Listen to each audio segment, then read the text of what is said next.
L'examen du contrôle technique a été durci en juillet 2019 avec l'apparition de nouveaux contrôles sur les émissions polluantes. Cela concerne surtout les diesels que l'État souhaite évincer peu à peu du parc automobile. Si vous avez un doute sur la nature des fumées à l'échappement de votre voiture, adressez-vous à un garagiste avant de passer l'examen.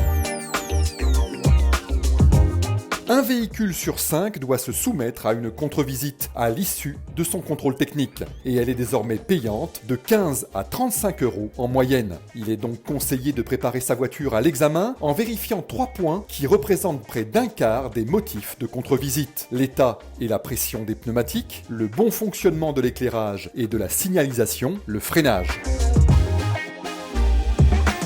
Pensez à retirer de votre voiture tout ce qui peut gêner le contrôle. Videz par exemple votre coffre pour en faciliter l'accès et enlevez siège bébé et rehausseur. De toute façon, le contrôleur a obligation de les retirer pour vérifier le bon fonctionnement du système de retenue. En revanche, il n'est pas autorisé à les remettre en place, question de responsabilité. Comme lors d'une interpellation pour un grand excès de vitesse, il est possible qu'une voiture soit immobilisée lors d'un contrôle technique.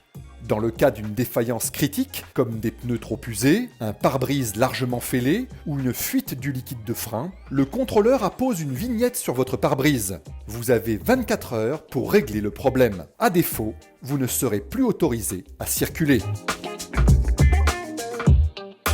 Le prix du contrôle technique n'étant pas encadré, chaque centre applique son tarif. Résultat, ce passage obligé peut vous coûter entre 65 et 100 € pour la même prestation. Prenez le temps de consulter les prix sur le site de la DGCCRF. La seule chose qui ne varie pas, c'est le coût de l'amende forfaitaire. En cas de contrôle technique défaillant ou absent, c'est 135 €.